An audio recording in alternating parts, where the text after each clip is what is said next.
Hi friends, എല്ലാവർക്കും കാറ്റത്തെ കൂടെ upcoming റിവ്യൂയിലേക്ക് സ്വാഗതം. ഈ റിവ്യൂ നിങ്ങൾക്ക് ഇഷ്ടമായെങ്കിൽ ലൈക്ക് ചെയ്തും സബ്സ്ക്രൈബ് ചെയ്ത് സപ്പോർട്ട് ചെയ്യണേ. രാത്രി രാജീവും അരുണും സാന്ദ്രയും നിധിയും സുധീഷും ഡൈനിങ് ടേബിളിന്റെ അരികിലിരുന്ന് ഭക്ഷണം കഴിക്കുകയാണ്. അവർക്ക് കറികൾ വിളമ്പി കൊടുക്കുകയാണ് ഹേമ. രാജീവ് പറയുന്നു, ഹേമേ, സുധീഷിന് കറി വിളമ്പി കൊടുക്ക്. പുഞ്ചിരിച്ച അരികിലേക്ക് ചെന്ന് കറികളൊക്കെ എടുത്തു കൊടുക്കുകയാണ് ഹേമ. മതിയെന്ന് സുധീഷ് പറയുമ്പോൾ രാജീവ് പറയുന്നു, കഴിക്കൂ സുധീഷെ, നന്നായിട്ട് കഴിക്കണം. നാണക്കേട് വിചാരിച്ച് കഴിക്കാതിരിക്കരുത്. ഇവിടെ നിന്ന് പോകുമ്പോൾ വെയിറ്റ് കൂട്ടിയിട്ട് വേണം പോകാൻ. ഇത് കേട്ട് പുഞ്ചിരിച്ച് തലയാട്ടി സുധീഷ് മനസ്സിൽ പറയുന്നു, എന്താ ഒരു അഭിനയം. നിധി പുഞ്ചിരിച്ച് സുധീഷിനെയും രാജീവിനെയും നോക്കുകയാണ്. ഇടയ്ക്ക് നിധി സുധീഷിന്റെ പ്ലേറ്റിലേക്ക് നോക്കുമ്പോൾ ചിക്കൻ കറി സുധീഷിന് കൊടുത്തിട്ടില്ല എന്ന് മനസ്സിലാക്കി ചിക്കൻ കറി ഇഷ്ടമല്ലേ എന്ന് പറഞ്ഞ് നിധി കറി വിളമ്പി കൊടുക്കുകയാണ്. മതി നിധി എന്ന് പറയുമ്പോൾ നിധി പറയുകയാണ്, ഇഷ്ടമുള്ള കറിയല്ലേ, കഴിക്ക്, അമ്മ നന്നായിട്ട് ചിക്കൻ കറി ഉണ്ടാക്കും. സുധീഷ് പുഞ്ചിരിച്ച നിധിയെ ഒന്ന് നോക്കിയിട്ട് അത് കഴിക്കുമ്പോൾ ദേഷ്യത്തോടുകൂടി സുധീഷിനെ നോക്കുകയാണ് രാജീവ്. അരുണും സുധീഷിനെ ശ്രദ്ധിക്കുന്നുണ്ട്. രാജീവ് ചോദിക്കുന്നു, സുധീഷ് എത്ര വർഷമായി ഈ ഡ്രൈവർ ജോലി നോക്കുന്നു? 10 വർഷമായി എന്ന് സുധീഷ് പറയുമ്പോൾ രാജീവ് പറയുകയാണ്, കോളേജ് കഴിഞ്ഞ ഉടനെ ഈ തൊഴിൽ ചെയ്യാൻ തുടങ്ങിയതാണല്ലേ? ഞാൻ തെറ്റായിട്ട് പറഞ്ഞതല്ല, അറിയാൻ വേണ്ടി പറഞ്ഞതാ. സുധീഷ് പറയുന്നു, അതെ, കോളേജിൽ നിന്ന് ഇറങ്ങിയ ഉടനെ ട്രാവൽസിൽ ജോയിൻ ചെയ്തു. ശരി, കഴിക്കെന്ന് പറഞ്ഞ് രാജീവ് ഭക്ഷണം കഴിക്കുമ്പോൾ അരുൺ ചോദിക്കുന്നു, നിധി, സുധീഷ് ട്രാവൽസിലാണ് ജോലി ചെയ്യുന്നെന്നുള്ള കാര്യം നിനക്ക് കല്യാണത്തിന് മുമ്പേ അറിയാമായിരുന്നോ?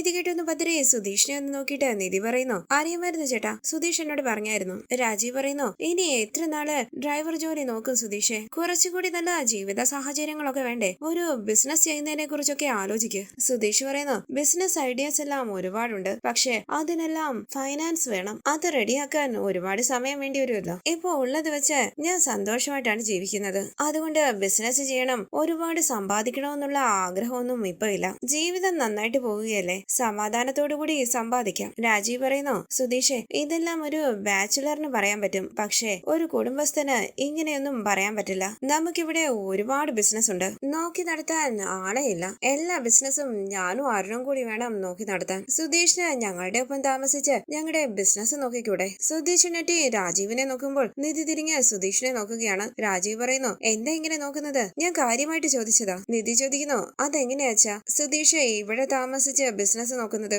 രാജീവ് ചോദിക്കുന്നു, അതിനെന്താ മോളെ? നിധി പറയുകയാണ്, സുധീഷിന് അവിടെ ഒരു കുടുംബമുണ്ട്, ജോലിയുണ്ട്, എല്ലാം വിട്ടുകളഞ്ഞിട്ട് സുധീഷ് എങ്ങനെ ഇവിടെ വരും? രാജീവ് പറയുന്നു, ഓ അങ്ങനെയാണോ പറയുന്നത്? ശരി, വേണ്ട. അപ്പോ തിരുവനന്തപുരത്ത് എന്തെങ്കിലും ബിസിനസ് സ്റ്റാർട്ട് ചെയ്യുന്നോ? ഇത് കേട്ട് സുധീഷും നിധിയും മുഖത്തോട് മുഖം നോക്കുമ്പോൾ അരുൺ അവരെ ശ്രദ്ധിക്കുകയാണ്. രാജീവ് പറയുന്നു, അവിടെ ബിസിനസ് ചെയ്യണമെന്ന് ഞാൻ ഒരുപാട് നാളായിട്ട് ആഗ്രഹിക്കുന്നുണ്ട്. സുധീഷ് നോക്കാമെന്ന് പറഞ്ഞാൽ അവിടെ എന്തെങ്കിലും ബിസിനസ് തുടങ്ങാം. എന്തു പറയുന്നു സുധീഷ്? ഒന്ന് പതിരെ സുധീഷ് പറയുകയാണ്, ഇല്ല, എനിക്ക് ബിസിനസ് ചെയ്ത് പരിചയമൊന്നുമില്ല. തെറ്റിദ്ധരിക്കരുതേ. രാജീവ് പറയുകയാണ്, ബിസിനസ് എന്ന് പറയുന്നത് വലിയ കാര്യമൊന്നും അല്ല സുധീഷേ. ഞാനെന്താ ജനിച്ചപ്പോഴേ ബിസിനസ് പഠിച്ചിട്ടാണോ വന്നത്? ബിസിനസ് ചെയ്ത് പഠിക്കേണ്ടതാ. നോക്ക്, ഞാനുണ്ട്, നിങ്ങൾക്ക് വേണ്ടി എന്ത് റിസ്ക് എടുക്കാനും ഞാൻ തയ്യാറാ. എന്ത് ബിസിനസ് ചെയ്യണമെന്ന് നിങ്ങൾ തന്നെ പറ, ഞാൻ തുടങ്ങിത്തരാം. എന്ത് ബിസിനസ് ചെയ്യാനാ സുധീഷെ ആഗ്രഹം? പുഞ്ചിരിച്ച് സുധീഷ് പറയുന്നു, കുറച്ചുനാൾ കഴിയട്ടെ, അപ്പൊ നോക്കാം. ഇത് കേട്ട് പുഞ്ചിരിച്ച് തലയാട്ടുകയാണ് നിധി. രാജീവ് പറയുന്നു, നാണക്കേടൊന്നും വിചാരിക്കണ്ട സുധീഷ്, നിധിയുമായി ആലോചിച്ചിട്ട് പറഞ്ഞാ മതി. നിങ്ങളെ സപ്പോർട്ട് ചെയ്യാൻ ആരും ഇല്ലെങ്കിലും സാരമില്ല, നിങ്ങൾക്ക് ഞാനുണ്ട്, ഞാൻ എല്ലാം നോക്കിക്കോളാം. ധൈര്യമായിട്ട് ബിസിനസ്സിലേക്ക് ഇറങ്ങും സുധീഷെ. സുധീഷ് മനസ്സിൽ പറയുന്നു, ഇതാര്, എന്തൊരു അഭിനയം, അവാർഡ് കൊടുക്കേണ്ട അഭിനയമാണ്. തുടർന്ന് എല്ലാവരും വളരെ സന്തോഷത്തോടുകൂടി സംസാരിച്ച് ഭക്ഷണം കഴിക്കുകയാണ്. തുടർന്ന് നിധിയുടെ റൂമിലേക്ക് വന്ന സുധീഷ് നിധിയെ കാത്തിരിക്കുകയാണ്. സുധീഷ് മനസ്സിൽ പറയുന്നു, എന്താ ഒരു അഭിനയം, അമ്മായച്ചനും അളിയനും. പാവം നിധി ഒന്നും മനസ്സിലാക്കുന്നില്ലല്ലോ. ആ ശല്യങ്ങളുടെ ഇടയിലെ സന്തോഷം നിധി മാത്രമാ. നിധി എനിക്കിപ്പോ തരുന്ന പരിഗണനയും സ്നേഹവും. അങ്ങനെ സുധീഷ് നിധി വരുന്നതും കാത്ത് റൂമിലിരിക്കുകയാണ്.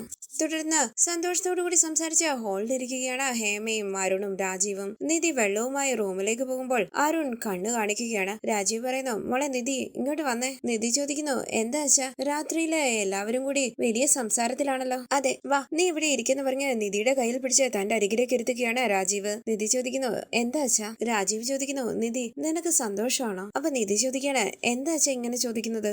രാജീവ് പറയുകയാണ്, നിധി മോളെ, ഈ ജീവിതം നീ തിരഞ്ഞെടുത്തതാണ്, അതുകൊണ്ട് എങ്ങനെയെങ്കിലും പോട്ടെന്ന് പറഞ്ഞ് വിടാൻ പറ്റില്ലല്ലോ. നിനക്കൊരു വിഷമം വന്നാൽ അതെനിക്ക് താങ്ങാൻ പറ്റുമോ? അതുകൊണ്ടാ ചോദിക്കുന്നത്. നീ ആ വീട്ടില് സന്തോഷമായിട്ടാണോ ഇരിക്കുന്നത്? നിധി പറയുന്നു, ഞങ്ങള് നല്ല സന്തോഷത്തോടു കൂടിയാച്ചാ ജീവിക്കുന്നത്. എന്നെ അവര് നന്നായി നോക്കുന്നുണ്ട്. നമ്മുടെ വീട്ടിലെ പോലെ എല്ലാ സൗകര്യങ്ങളും അവിടെ ഇല്ലെങ്കിലും അവിടെയുള്ള എല്ലാവരും എന്നെ സ്നേഹത്തോടു കൂടിയാണ് നോക്കുന്നത്. എന്നെ അവർ നന്നായി മനസ്സിലാക്കുന്നുണ്ട്. എനിക്ക് എന്തെങ്കിലും പറ്റിയാൽ അവർക്ക് സഹിക്കില്ല. ഞാൻ നല്ല സന്തോഷമായിട്ട് അവിടെ ജീവിക്കുന്നത് അച്ഛാ. രാജീവ് പറയുന്നു, ശരി മോളെ, മറ്റുള്ളവര് നിന്നെ മനസ്സിലാക്കിയതിന്റെ അത്രയും പോലും അച്ഛൻ നിന്നെ മനസ്സിലാക്കിയില്ല അല്ലേ? നിധി പറയുന്നു, അങ്ങനെയൊന്നുമില്ല അച്ഛാ, അച്ഛൻ ചോദിച്ചതുകൊണ്ടാ ഞാൻ പറഞ്ഞത്. കണ്ണു നിറങ്ങിയ രാജീവ് പറയുന്നു, ഇല്ലടാ, ഞാൻ ഒരുപാട് തെറ്റുകൾ ചെയ്തു, നിന്നെ ഞാൻ ഒരുപാട് കഷ്ടപ്പെടുത്തി. സൂര്യയെ കല്യാണം കഴിക്കാൻ സമ്മതമല്ലെന്ന് നീ എത്ര തവണ എന്നോട് പറഞ്ഞു. ഞാനത് സീരിയസ് ആയിട്ട് എടുത്തില്ല. ഞാൻ അങ്ങനെ പിടിവാശി പിടിച്ചിരുന്നത് കൊണ്ടല്ലേ നീ ഈ വീട് വിട്ടു പോകാൻ തീരുമാനമെടുത്തത്. ഒരുപക്ഷെ നീ പറഞ്ഞത് കേട്ട് ആ കല്യാണം ഞാൻ അന്ന് നിർത്തിയിരുന്നെങ്കിൽ നീ എന്റെ കൂടെ ഉണ്ടാകുമായിരുന്നു. കണ്ണു നിറങ്ങിയ നിധി ചോദിക്കുന്നു,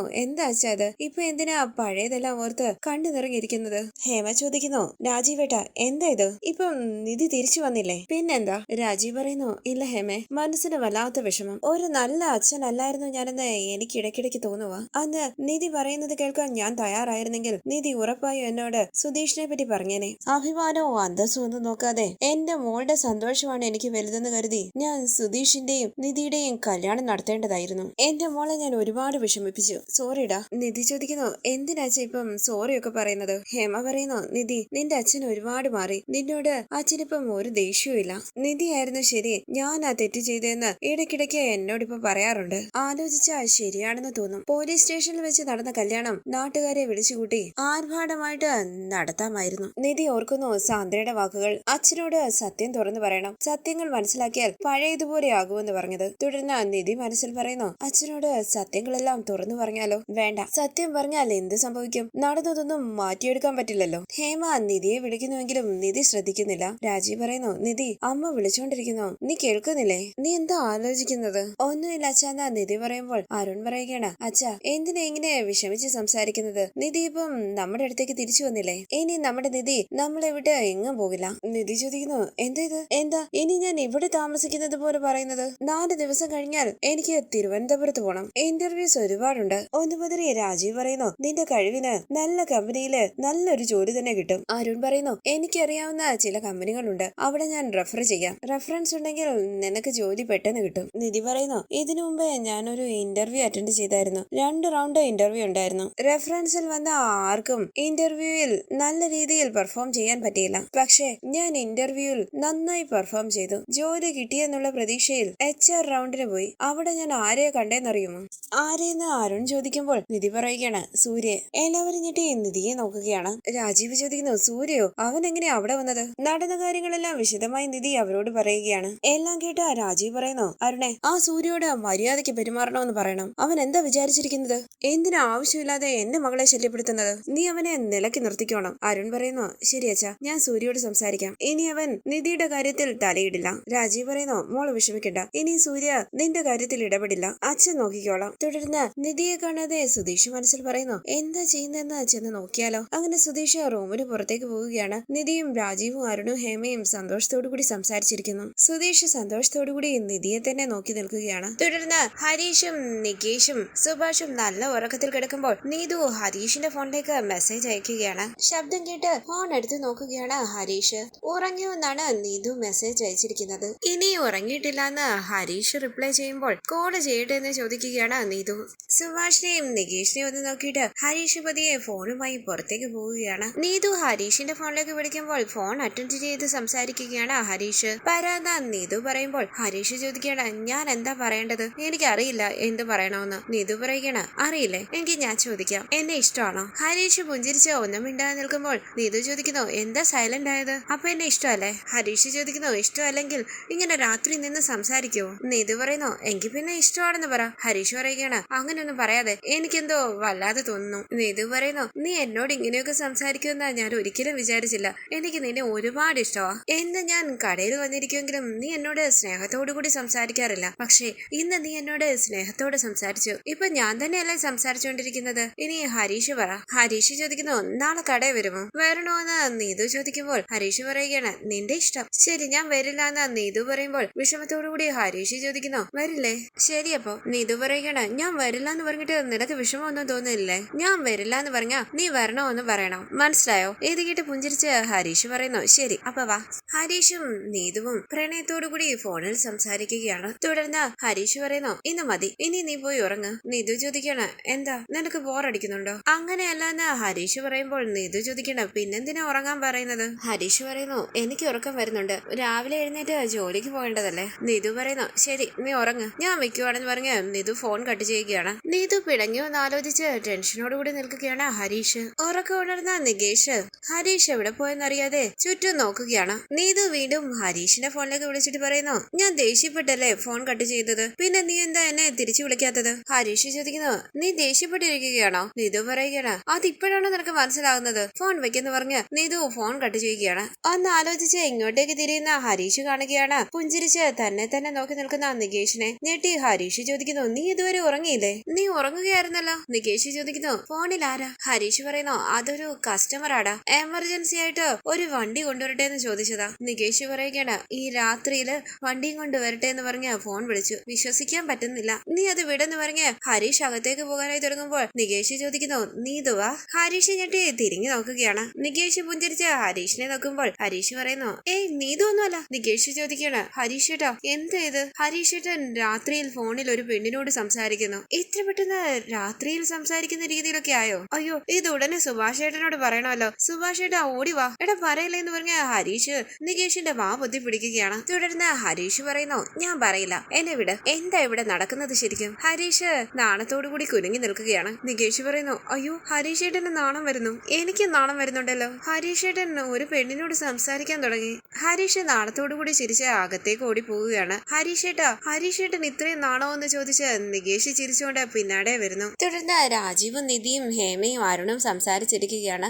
നിധി വരുന്നതും കാത്ത് ഉറങ്ങാതെ റൂമിലിരിക്കുകയാണ് സുധീഷ്. കുറെ സമയം കഴിഞ്ഞിട്ടും നിധി വരാത്തത് കൊണ്ട് എത്തി നോക്കുകയാണ് സുധീഷ്. നിധി റൂമിലേക്ക് വരുന്നത് കണ്ട് സുധീഷ് ഉറക്കം നടിച്ചു കിടക്കുകയാണ്. റൂമിലേക്ക് വന്ന നിധി സുധീഷിനെ ഒന്ന് നോക്കിയിട്ട് ഉറങ്ങിയോന്ന് ചോദിച്ച് ബെഡിലേക്ക് ഇരിക്കുകയാണ്. സുധീഷ് ഉറക്കം നടിച്ചു കിടക്കുകയാണ്. ഇതറിയാതെ നിധി ആലോചിച്ച് ചിരിക്കുന്നു. സുധീഷ് പതിയെ കണ്ണു തുറന്ന് നിധിയെ ശ്രദ്ധിക്കുന്നുണ്ട്. നിധി ഉറക്കം ചോദിക്കുന്നു, സുധീഷ് ഉറങ്ങിയോ? സുധീഷ് കണ്ണു തുറക്കുന്നില്ല. ഉറങ്ങിയെന്ന് തോന്നുന്നു പറഞ്ഞ് നിധി പതിയെ കയ്യിലിരിക്കുന്ന വെള്ളത്തിന്റെ ബോട്ടിൽ ടേബിളിലേക്ക് കൊണ്ട് വെക്കുകയാണ്. സുധീഷ് പുഞ്ചിരിച്ച് മനസ്സിൽ പറയുന്നു, എന്റെ ഭാര്യയ്ക്ക് എന്നോട് എന്തൊരു സ്നേഹമാ. ചെറിയ ശബ്ദം കേട്ട് ഞാൻ ഉണരുമെന്ന് കരുതി എന്ത് പതിയെ നടക്കുന്നത്. നിധി വാതിലടച്ച് ലൈറ്റ് ഓഫ് ചെയ്ത് ഉറങ്ങാനായി കിടക്കുകയാണ്. സുധീഷ് തിരിഞ്ഞെടുക്കുമ്പോൾ നിധി ചോദിക്കുന്നു, സുധീഷ് ഇതുവരെ ഉറങ്ങിയില്ലേ? ക്ഷീണത്തോടുകൂടി സുധീഷ് പറയുന്നു, ഉറങ്ങുമായിരുന്നു, പെട്ടെന്ന് ഉണർന്നതാ. നിധി ചോദിക്കുന്നു, സോറി ഞാനാണോ ഉണർത്തിയത്? സുധീഷ് പറയുന്നു, സാരമില്ല. നിധിയെ കാത്ത് കുറെ നേരം ഇരുന്നു. അച്ഛനോടും അമ്മയോടും ചേട്ടനോടും എല്ലാം സന്തോഷത്തോടുകൂടി സംസാരിക്കുകയല്ലായിരുന്നു.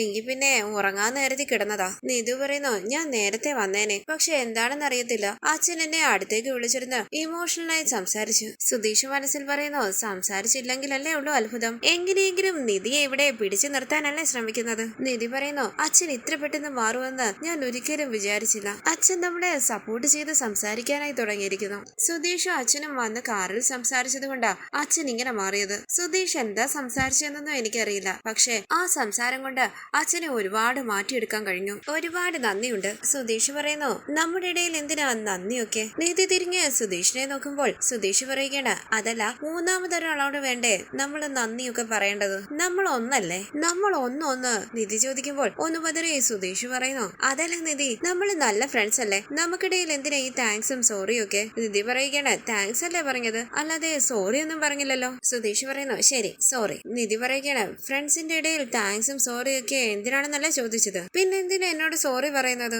അപ്പൊ ഞാൻ സുധീഷിന്റെ ഫ്രണ്ട് അല്ലേ? സുധീഷ് പറയുന്നു, അയ്യോ അങ്ങനെയല്ല, നിധി എന്റെ ഫ്രണ്ടാ, എന്റെ ബെസ്റ്റ് ഫ്രണ്ട്. മതിയോ? നിധി പറയുകയാണ്, ശരി ഞാൻ ചുമ്മാതെ പറഞ്ഞതാ. സുധീഷ് ഉറങ്ങിക്കോ. സുധീഷ് നല്ല ഉറക്കമായിരുന്നു, ഞാനിപ്പോ വന്നപ്പോഴാവോ ഉണർന്നത്. Good night. സുധീഷ് പറയുന്നു, ഗുഡ് നൈറ്റ്. നിധി കണ്ണടച്ചു കിടക്കുമ്പോൾ സുധീഷ് കണ്ടു തുറന്ന് പ്രണയത്തോടുകൂടി നിധിയെ തന്നെ നോക്കി കിടക്കുകയാണ്. തുടർന്നുള്ള റിവ്യൂവുമായി വീണ്ടും കാണാം. Thank you for watching. Please subscribe, like, share my channel.